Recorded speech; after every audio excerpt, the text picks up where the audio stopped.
మత్తయి సువార్త 8వ అధ్యాయం 33, 34 వచనం.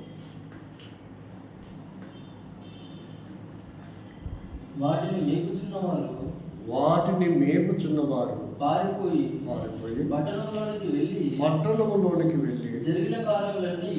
జరిగిన కార్యములన్నీ దయ్యమును పట్టిన వారి సంగతియు ఇదిగో ఆ పట్టణస్థులందరూ యేసును ఎదుర్కొని వచ్చారు. ఆయనను చూచి తమ ప్రాంతములలో విడిచిపోమ్మని ఆయనను వేడుకోండి. బాగున్నోళ్ళేమో యేసుని ఎదుర్కొని వెళ్ళిపోమంటున్నారు. అర్థమవుతుందా? బాగున్న వాళ్ళేమో యేసును ఎదుర్కొని వెళ్ళిపోమంటున్నారు. సమాధుల తోటలో ఉన్నోడేమో యేసు దగ్గరకు వచ్చి బాగుపడ్డాడు. ఇంతకీ ఎవరు రోగంతో ఉన్నట్టు, ఎవరు బాగున్నట్టు? ఇక్కడ రెండు విషయాలు అర్థమవుతున్నాయి. సమాధుల తోటలో ఉన్నోడేమో ఆయన దగ్గరికి వచ్చి ఎదుర్కొని బాగుపడ్డాడు. బాగున్నారు అనుకున్న వారేమో యేసు దగ్గరకు వచ్చి ఏమంటున్నారు? అయ్యా మా ఊరికి రాయ్యా, మా ఇంటికి రాయ్యా అంటలా. ఏమంటున్నారు? అసలు మా ఊరే వదిలిపెట్టు. ఈరోజు జరుగుతున్నది అదే. సువార్తకు ద్వారం తెరబడట్లేదు, సువార్తను ఊర్లోకి రానియట్లేదు. అసలు ఈ యేసు మాకొద్దు, ఈ సువార్త మాకొద్దు, ఈ బైబిల్ మాకొద్దు. కొన్ని చోట్ల బోర్డులు కూడా పెట్టేస్తున్నారు, ఈ శుభవార్త మా ఊరికి రావడానికి వీలు. వాళ్ళందరూ ఇలాంటి వాళ్ళే.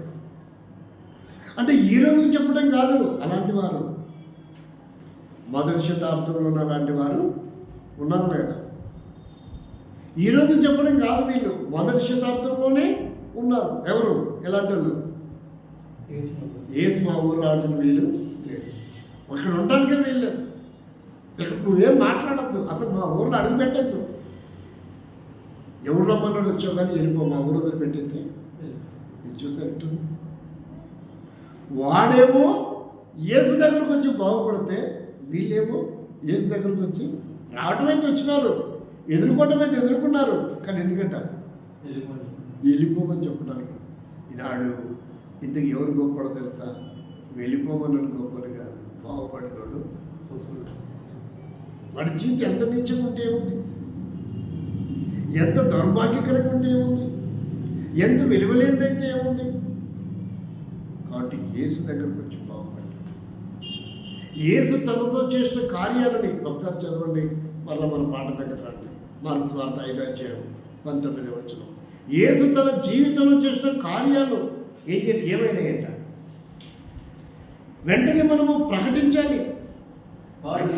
వాడు వెళ్ళి యేసు తనకు చేసినవన్నీ దెకపోలిలో ప్రకటింపడం అంటే ఏంటిది? సాక్ష్యం చెప్పాలి కదా వాడు. యాక్చువల్గా వాడు ఏం చేయాలి? కానీ ఏం చేస్తున్నాడంట? ప్రకటననే మొదలుపెట్టాడు. కాబట్టి రాత్రి మనం ఆ ఊర్లో చూసాం, స్త్రీలు ఏం చేయడం మొదలుపెట్టారు? ప్రకటించారు. ఇప్పుడు ఈడేం చేయడం మొదలుపెట్టాడు? అది చాలా ప్రాముఖ్యమైనది. ప్రకటన అనేది చాలా ప్రాముఖ్యం. కొన్ని వేల మందికి తెలియాలంటే ఏం చేయాలి? ఏం ప్రకటిస్తున్నారు లాస్ట్కి? చెత్త బండి వచ్చిందో, తడి చెత్త, పొడి చెత్త వేరు చేయండి అంటలేదా? ఏంది చెప్పలేదు కదా. అంటే ఏం ప్రకటిస్తున్నారు వీళ్ళు?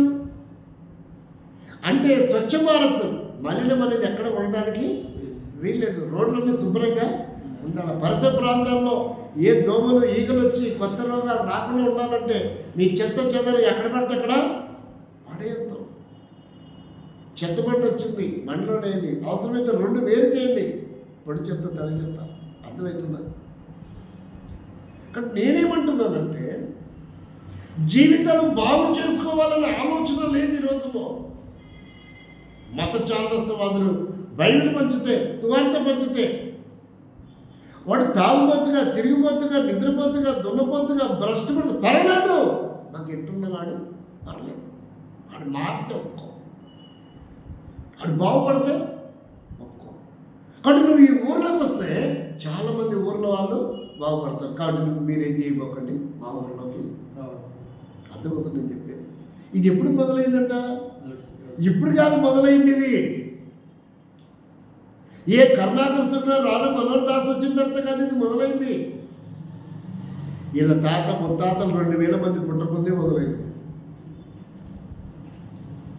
మొదటి శతాబ్దంలో శరీరధారిగా యేసుక్రీస్తు 3.5 సంవత్సరాలు తిరుగుతున్న కాలంలోనే ఉంది ఇది. మీరు మా ఊర్లోకి రావద్దండి అని. ఇవాళ కొత్తగా వచ్చిందేమి కాదు, ఇవాళ కొత్తగా వచ్చిందేమి కాదు. కానీ ఈడేం చేస్తున్నాడట, ఏం చెప్తున్నాడు వీడు? మొదలు పెట్టాడట, దిక్కున్న కాడ చెప్పుకోకూడరు. మీరు ఎవరు చెప్పుకుంటారో చెప్పుకోండి. ముఖ్యమంత్రి చెప్పుకుంటావా? చెప్పుకో. డీజీపీకి చెప్పుకుంటావా? చెప్పుకో. ప్రధానమంత్రి చెప్పుకుంటావా? చెప్పుకో. కేంద్ర హోంమంత్రి చెప్పుకుంటావా? చెప్పుకో. ఇంకెవరికైనా చెప్పుకుంటావా? రాష్ట్రపతి కూడా చెప్పుకుంటావా? చెప్పుకో. నేను మాత్రం ఆపను. నువ్వు ఎవరికన్నా చెప్పు. నేను ఆపేదైతే నీకు ఇష్టమైతే మీరు, లేకపోతే లేదు. నేను మాత్రం ప్రకటించాల్సిందే. మరలా చదవండి 20 వచనం ఏమంటున్నాను? నేను పొందిన అనుభూతులు, నేను కలిగినవి, నేను పొందినవి, నేను రుచి చూసినవి, నేను అనుభవిస్తున్నవి. ఒకప్పుడు నేను ఎలా అంటాను తెలుసా? నేను ఎందుకు సాక్ష్యం, నా బ్రతికే సాక్ష్యం. ఒకప్పుడు నువ్వు నాతో మాట్లాడవా? ఒకప్పుడు నేను మీ మధ్యకి వచ్చానా? చెప్తున్నాడు, చదవండి. వాడు వెళ్ళి యేసు తనకు చేసినవన్నీ ప్రకటింపనారంభింపగా అందరూ అంటే ఆశ్చర్యానికి మంత్రముగ్ధులవ్వాలి. ఏమవ్వాలి? అందరూ ఆశ్చర్యపడిరి. ఎవరు ఏం ఆశ్చర్యపడి ఉంటారు? అరే వీడు వాడి కొడుకు కదా, వీని కొడుకు కదా, వీడిని సంఖ్యలు చేస్తున్నాడు కదా, సమాధులు ఉండేవాడు కదా, మరి ఇప్పుడు ఎలా బట్టలు కట్టుకున్నాడు, ఎలా మాట్లాడుతున్నాడు, ఎవడు బాగు చేశాడు ఇన్ని? ఏ కులం బాగు చేసింది? ఏ రాజ్యాంగం బాగు చేసింది? ఏ ముఖ్యమంత్రి బాగు చేస్తున్నాడు? ఏ మతం బాగు చేసింది? ఎవరు బాగు చేశారు? అంతేనే కదా. ఆశ్చర్యం ఎందుకు అయింది అనుకున్నారు? ఇన్ని ఎవడు బాగు చేస్తాడు అసలు? చదవండి తర్వాత ఏమంటున్నారు? యేసు మరలా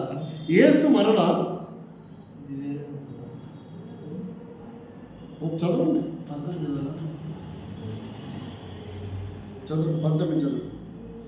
ఆయన వానికి సెలవీయగా నీవు నీ ఇంటి వారి యొద్దకు వెళ్ళి. ముందు ఆడిపోవాలంట ఇంట్లో వాళ్ళ దగ్గరికి. రెండోది ఆడిపోలా, ప్రభువు నీ యందు కనికరపడ్డాడు, నీకు చేసిన కార్యములన్నింటినీ. అంటే ఇప్పుడు 2 చోట్లకి వెళ్ళాలి. ముందు ఎక్కడికి వెళ్ళాలా? ఇంట్లో వాళ్ళ కోసం. తర్వాత ఎక్కడికి వెళ్ళాలా? ఆ ప్రాంతం వారి కోసం వెళ్ళి మనం ఏం చేయాలంట? ప్రకటించాలి. వెళ్ళి ఏం చేయాలా? ప్రకటించాలి. వెళ్ళి ఏం చేయాలి? ప్రకటించాలి. ఇది మీకు ప్రకటన, ఇదే మీకు ప్రకటన. యోన ఏం చేశాడు? ప్రకటించాడు. ఏమని? యోన గ్రంథం 3వ అధ్యాయము, యోన గ్రంథం 3వ అధ్యాయము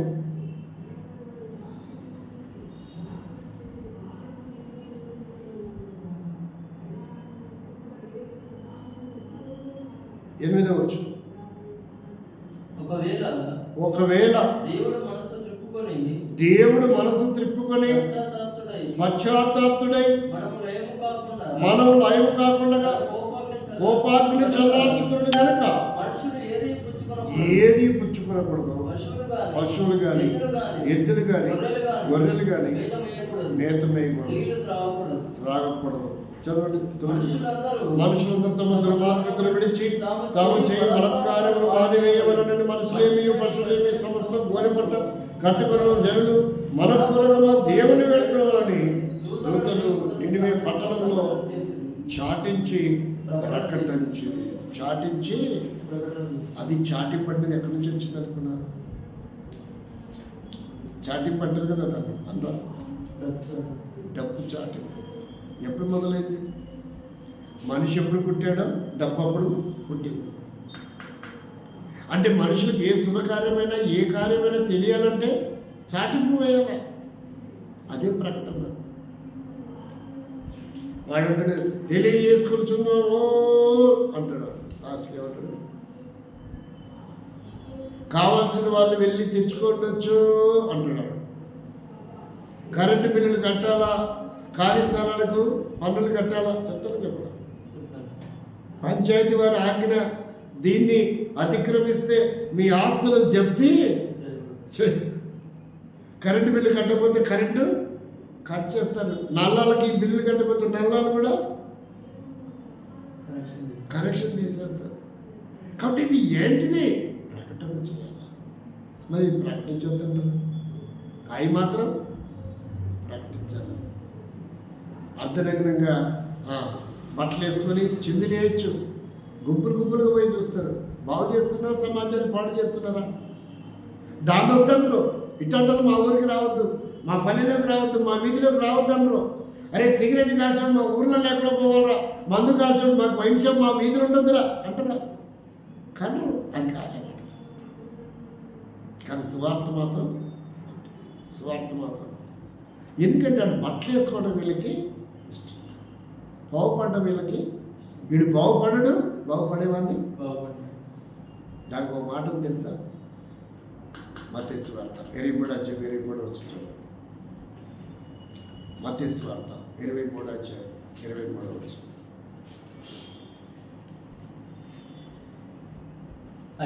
అయ్యో వేషధారులైన శాస్త్రులారా, పరిసయ్యులారా, మీరు పుదీనాలోను, సోపులోను, జీలకర్రలోను 10వ వంతు చెల్లింతురు. ధర్మశాస్త్రంలో ప్రధానమైనవి అనగా ఎక్కడుందా వచ్చు? నాకు చేయి పెట్టి చూపి ఎక్కడుందో. దాని పైన చదువు. మీరు వెళ్ళరు, వెళ్ళేవారు వెళ్ళలేరు. పైన పేపర్ పైన భాగంలో అది ఎన్నో వచ్చు?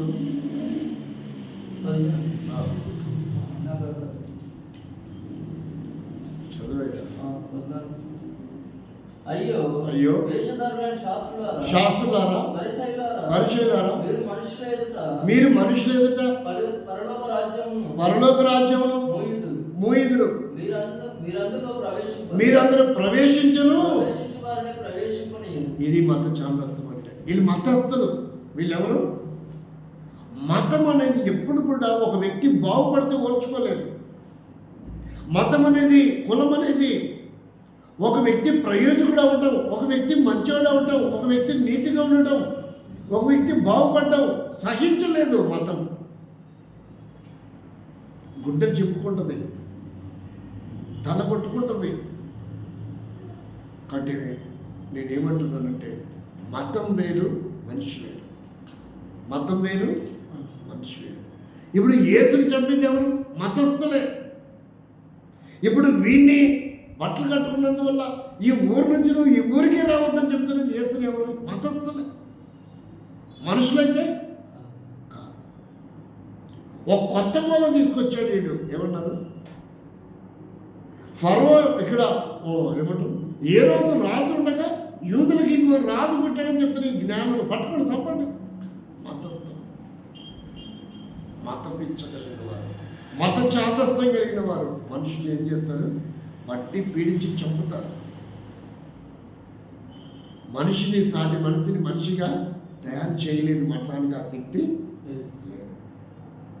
ఒక పనికి మాలిన వ్యక్తిని ఒక నీతిమంతుడిగా, నిందారహితుడిగా, యథార్థవంతుడిగా, పరిశుద్ధుడిగా, బాగుపడేవాడిగా చేయలేదు. వాడు ఎంత పాడైపోయినా పర్లేదు, వాడు బాగుపడతాడే నేను ఒప్పుకోను. ఏంటంటే వాడు బాగుపడితే మతం ఒప్పుకోదు. అందుకే అంటున్నారు, మీరు పోరు పోయేవాడిని గర్వ ఆపసి మళ్ళీ పైపెచ్చు. ఏంటిది అది? నువ్వు పోతే కుదరదు, నువ్వు వెనక్కి రావాల్సిందే. చూస్తారా? అయితే ఒక చిన్న బుడ్డోడు ఏం చెప్పాడో తెలుసా? అద్భుతంగా ఉంటుంది ఆ సబ్జెక్టు. ఒకసారి చూడండి. 9వ అధ్యాయం యోహాను సువార్త. చాలా ఆశ్చర్యం వేస్తుంది. మతం అని చిత్రహింసలు పెడుతున్నారు మతస్థులు అని. వాళ్ళ అమ్మ నాన్న లాస్ట్ భయపడిపోయినారు. వాళ్ళ అమ్మ నాన్న కూడా భయపడిపోయినాడు. కానీ వాడు మాత్రం చాలా కాన్ఫిడెన్స్గా ఉన్నాడు. వాడు మాత్రం చాలా కాన్ఫిడెన్స్గా ఉన్నాడు. చూడండి 11వ వచనం. వాడు యేసు అనే ఒక మనుషుడు వరద చేసి నా కళ్ళ మీద పూసి నీవు సిలోయమున కోనేటిలో వెళ్ళి కడుక్కొనమని నాతో చెప్పాను. నేను వెళ్ళి కడుక్కొనగా చూపు పొందితిని. అయితే వాళ్ళు వాళ్ళ అమ్మ దగ్గరకు వచ్చారు మతస్థులు. చూడండి ఏమంటున్నారు 8వ వచనం. కాబట్టి పొరుగువారును వారు భిక్షకుడని అంతకు ముందు చూసిన వారందరూ వీడు కూర్చుని భిక్షమెత్తుకునేవాడు కాడా అని వీడే అని కొందరు, వీడు కాదని వీడు పోలు మరికొందరని. వాడైతే నేనే. వివాదం పుట్టిందంట. అని బిచ్చగాడుకుంటూ సంతోషించారు. అని బాగుపడ్డం వల్ల వీళ్ళకి ఎవరు ఏం వివాదం ఎందుకు వచ్చింది వీళ్ళకి? కొందరేమో వీడి కాదంటారు ఒక గుంపు వీడేనేమో. ఎవడైతే దాన్ని బాగుపడ్డాడు కదా, నువ్వేం చేయలేకపోయాడు. నీ చేత కాదు, నీ మతం చేత కాదా, నీ రాజ్యాంగం చేత కాదా, నీ అధికారం చేత కాదు. ఇప్పుడు అది బాగుపడితే నీకు నష్టం ఏంటి? ఇది ఈ రోజు నుంచి ఉన్నది కాదు. చాలా లోతైన భావాలు ఇది. అర్థం కాదు, ఏముందిలే అన్నట్టు ఉంటాయి. తర్వాత చూడండి ఏమంటాడు. వాళ్ళ అమ్మ నాన్న దగ్గరకు వచ్చారు, బెదిరించారు. వాళ్ళ అమ్మ నాన్న బెదిరిస్తే వాళ్ళు భయపడిపోయినారు. కానీ కుర్రోడు మాత్రం భయపడలే. అప్పుడు ఏమన్నారు చూడండి. ఎన్నో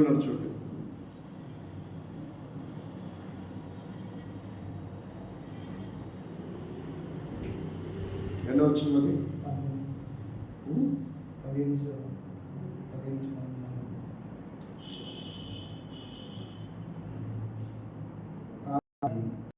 వారు మరలా ఉడకడంతో అతడు నీ కన్ను తెలిసినందుకు నీవు అతని గురించి ఏమనుకుంటున్నావు అడగగా వాడు వాళ్ళ అమ్మ నాన్న అడిగారే ముందు అది చదవమంటున్నాడు. వాడు పిడువాడయ్యండి చూపు పొందెను ఇగుదు నమ్మగా చూపు పొందిన వారి తల్లిదండ్రులు అది కనబడుతూనే ఉండే చూపు వచ్చింది. ఇక్కడ ఎవరు వీళ్ళు? మతస్థులు. యూదా మతం ఉంది. ఏ దేశంలోనైనా మతము ప్రమాదకరం, అలాగే కులము కూడా ప్రమాదకరమే. మతము ప్రమాదమే, కులము ప్రమాదమే. ఇక ప్రమాదం లేనిది ఏంటిదంటే హ్యూమన్ బ్రెయిన్, మానవత్వం. మనిషి వలన ప్రమాదం లేదు, మతస్థుల వల్ల ప్రమాదం, ఇంకా కులస్థుల వలన ప్రమాదం.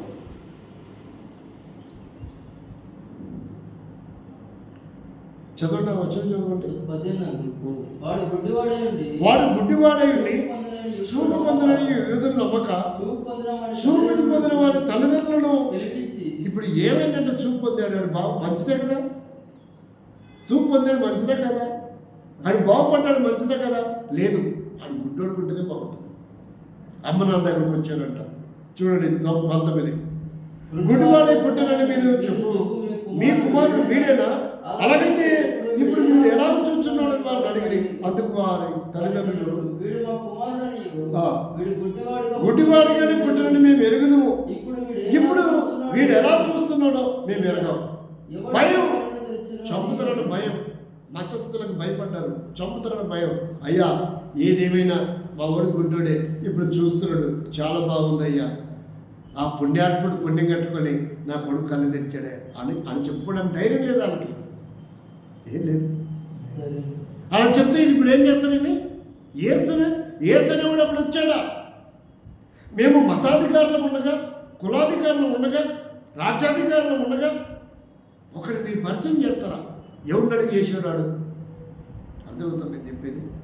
ఎవడు పర్మిషన్ ఇచ్చాడా?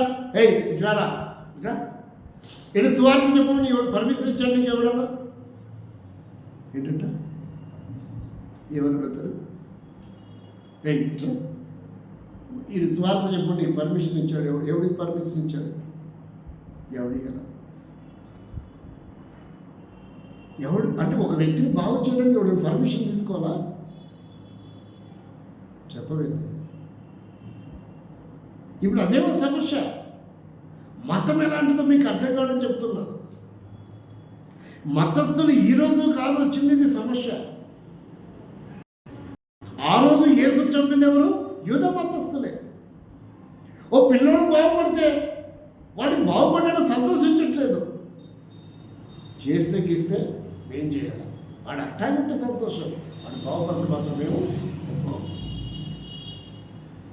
ఆడిపోయిందంటే కేసు. అలా మా నాన్న వాళ్ళ సంస్థలేమని భయపడి వాళ్ళు ఏం చేశారంట? 22 చదవండి ఏం చెప్పారు?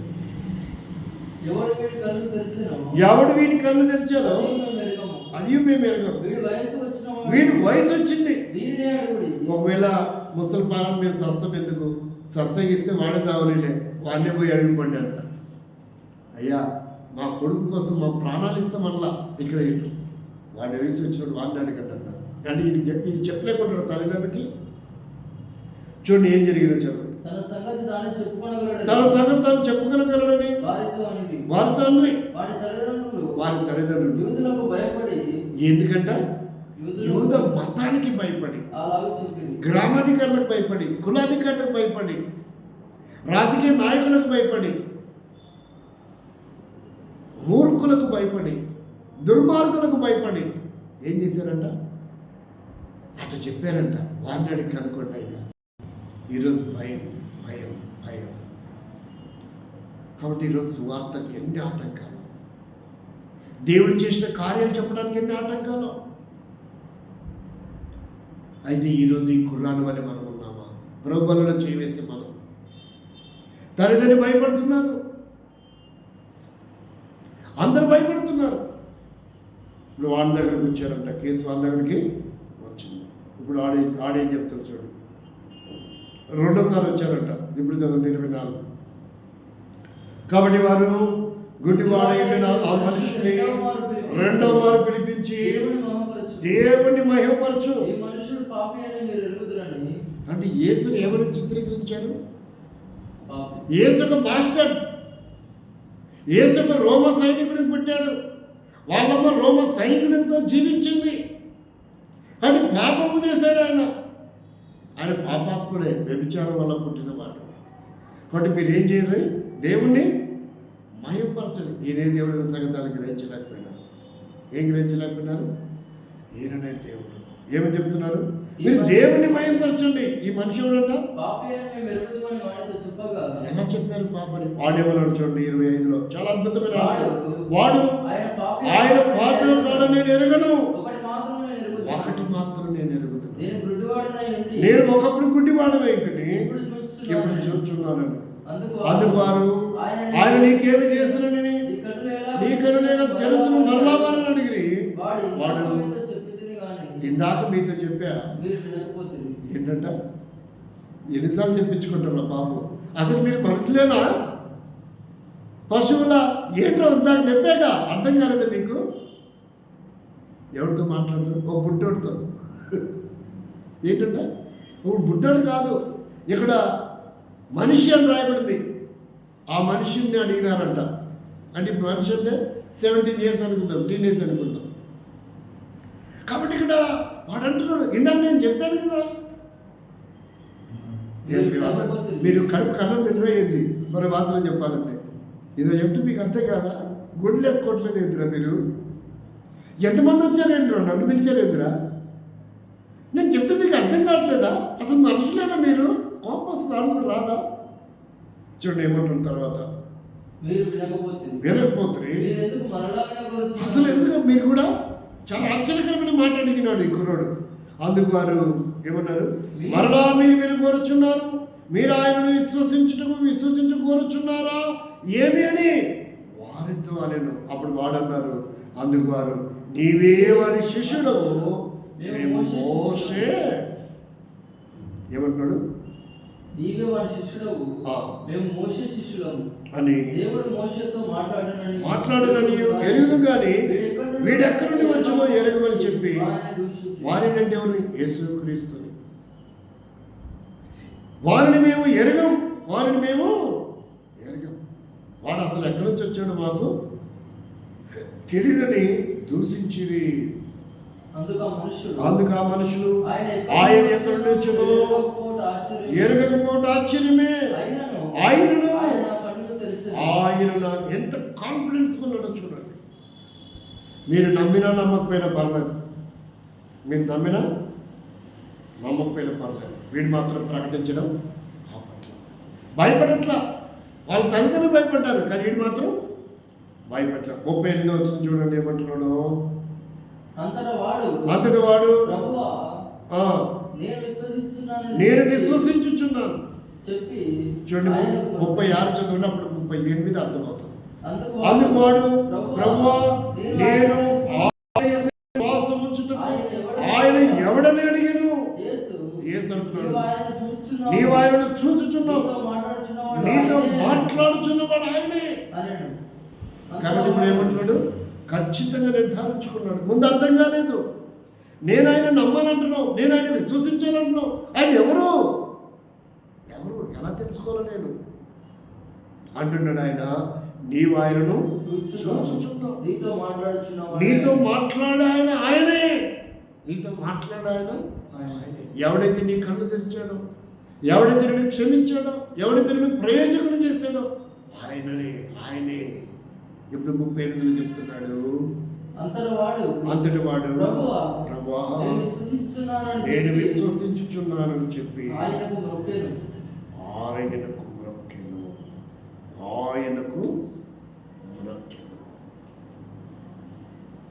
ఎంత అద్భుతమైన తీర్మానం, ఎంత అద్భుతమైన వెలిగింపు,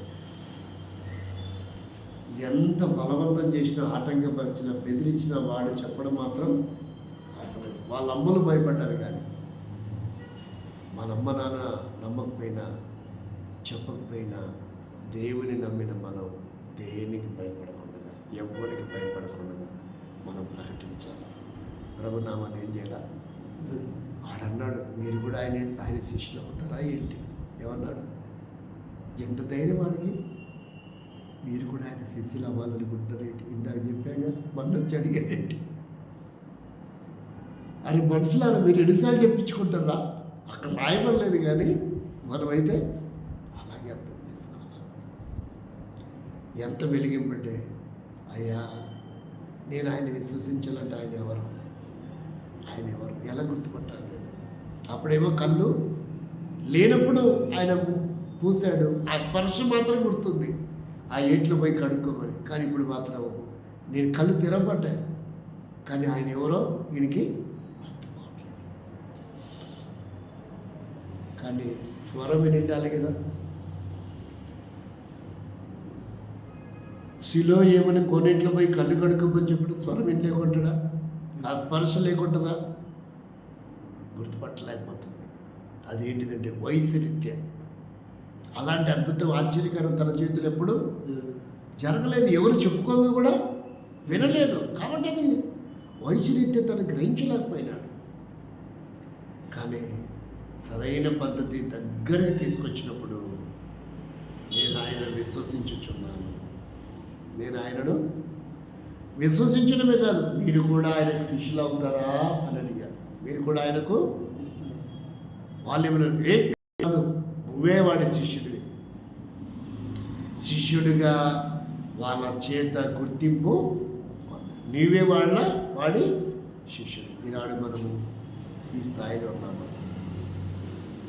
మనం కూడా వీళ్ళు అనేకులని శిష్యులుగా చేయాలి. శిష్యులుగా చేయాలంటే ముందు మనం ఏం చేయాలి తెలుసా? ఏం చేయాలి?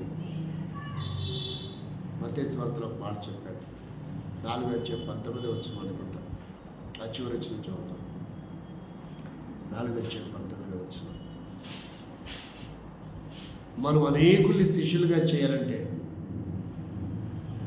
ఆయన నా వెంబడి రండి. అంటే అనేకుల్ని మనం శిష్యులుగా చేయాలంటే ఏం చేయాలంట? మనుషులు బట్టి జాలలుగా కావాలంటే ఏం చేయాలా?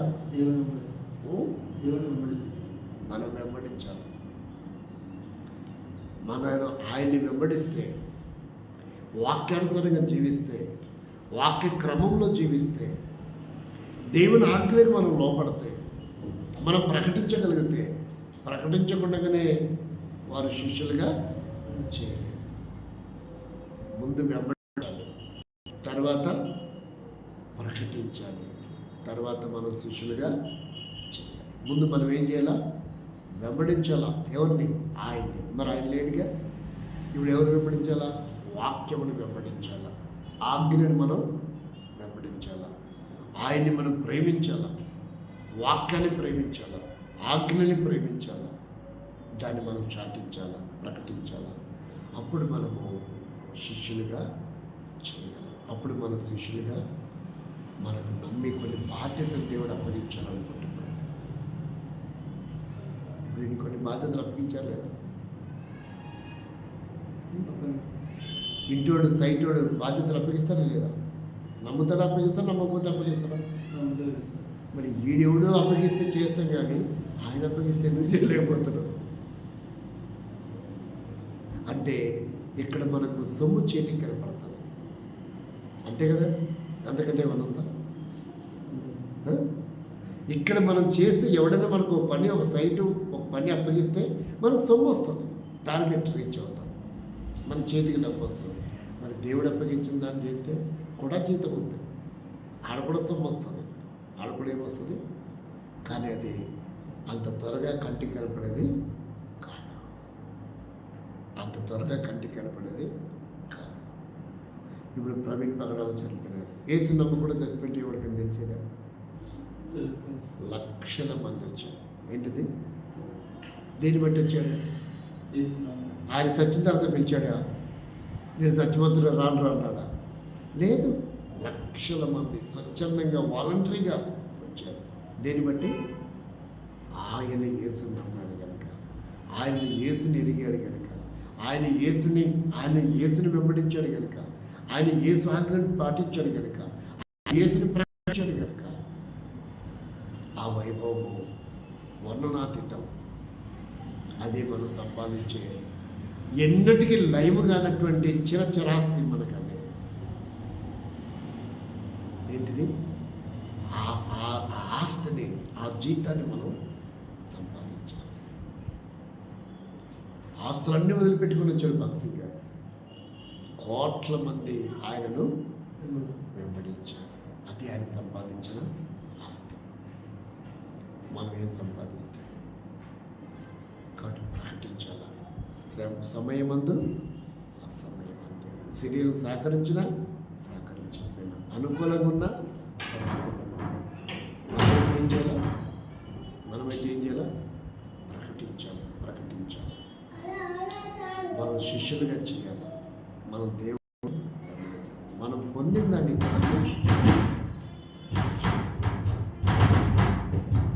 ఒకటిలాగా ఇంకోసారి చేయబెట్టరు, ఒకటి ఇస్తే ఇంకోసారి చేయబెట్టరు.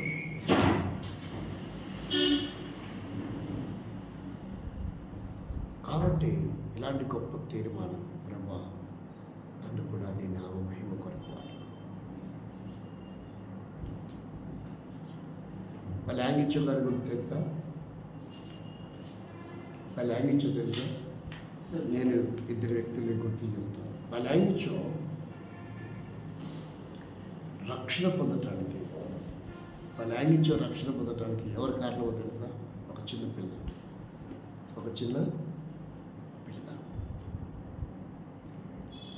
ఆయనను యేసు దగ్గరికి నడిపించింది. 18 లక్షల మందిని ఆయన దేవుని దగ్గరికి నడిపించింది. ద గ్రేట్ ఏం పేరు? ఆయన పేరు బిల్లీగ్రామ్. ఆయన పేరేంటి? బిల్లీగ్రామ్. ప్రపంచ సువార్థికుడు. ఆయన పేరేంటి? ఆయన ప్రపంచ సువార్థికుడు. బిల్లీగ్రామ్ని ఇండియా చాలా కాలం ఇండియాకి రానిలేదు. ఆయన వస్తే లక్షల మంది ఇంకా రక్షణ పొందుతారు. ఆ బిల్లీగ్రామ్ని దేవుని దగ్గర నడిపించింది ఎవరో తెలుసా? ఒక దర్జీ, ఒక టైలర్. ఆయన కోసం సువార్త చెప్పాల, ప్రార్థన చేశాడంట. ఏమని? ప్రభా, ఇంత లెంత్ కలిగిన షర్ట్ లెంత్ కలిగిన ఈ వ్యక్తిని రక్షించు, ఇంత షోల్డర్ లెంత్ కలిగిన ఈ వ్యక్తిని రక్షించు, ఇంత కాలర్ లెంత్ కలిగిన ఈ వ్యక్తిని రక్షించు, ఇంత హ్యాండ్ లెంత్ కలిగిన ఈ వ్యక్తిని రక్షించు, ఇంత ఫ్రంట్ లెంత్ కలిగిన ఈ వ్యక్తిని రక్షించు, ఈ ప్యాంటు నడుమింత కలిగిన వ్యక్తిని రక్షించు, ఇంత పొడవు కలిగిన. అదే ఆయన ప్రార్థన. కొట్టి పెట్టాడంట రక్షణ. స్వార్థ చేయలా, చెప్పలా, కానీ ఏం చేశాడు? ఆ డ్రెస్ కుడుతూ ఎంతో భారంతో ప్రార్థన చేశాడు. ఆ డ్రెస్సు ఆయన కన్నీటితో తడిచింది. ఎప్పుడైతే ఈ డ్రెస్సు వెళ్ళి అగ్గిరామ్ గారి ఒంటి మీదకి వెళ్ళిందో ఆయనలో మార్పు వచ్చింది. ఆయనలో అద్భుతమైన మార్పు. ప్రపంచమంతా తిరిగి సువార్త చేశాడు. వెళ్ళాడు. వెళ్ళి ఏం చేశాడు? ప్రకటించాడు. వెళ్ళి ప్రకటించాడు. చరిత్ర పుటలో చెరగనటువంటి పేజీగా వారు ముద్రించుకోగలిగారు. కాబట్టి మనం కూడా మన జీవితంలో దేవుడు చేసిన ఆశ్చర్యకారం అందరూ వద్దంటారు, కానీ మనమైతే ఒకప్పుడు నేను ఇలాంటి వాడిని, ఇదిగో ఇప్పుడు నేను ఇలా ఉన్నా. అందుకే నీవు కూడా బాగుపడాలని నేను చెప్తున్నా. నా మాటని అయ్యారా బాగుపడతాను. నేను బాగుపడ్డాను, నేను మేలు పొందాను, నా బ్రతుకు సాక్ష్యం, నేనే సాక్ష్యం. ఒకసారి రండి. ఆ చర్చి పోతున్నాం, ఈ చర్చి అయినా ఏం బాగుపడ్డావు, ఏం మేలు పొందావు, ఏం మార్పు చెందావు, ఒకసారి రండి. ఒకసారి వినండి. ఇలాగ మనము దేవుని వైపు త్రిప్పగలిగితే, ప్రకటించగలిగితే, 10 సార్లు చెప్తే ఖచ్చితంగా ఒకసారి నా మాటకి లోపడతాను. అద్భుతం జరుగుతుంది. ఇంతకాలం వాక్యం లేని చోట, క్రమం లేని చోట, భక్తి లేని చోట మేము విశ్వాసంగా ఇదే చర్చ్ అనుకున్నాం, ఇదే పాస్టర్ అనుకున్నాం, ఇదే బైబిల్ అనుకున్నాం, ఇదే వాక్యం అనుకున్నాం, ఇదే పరలోకం అనుకున్నాము. కానీ మాకు ఇప్పుడు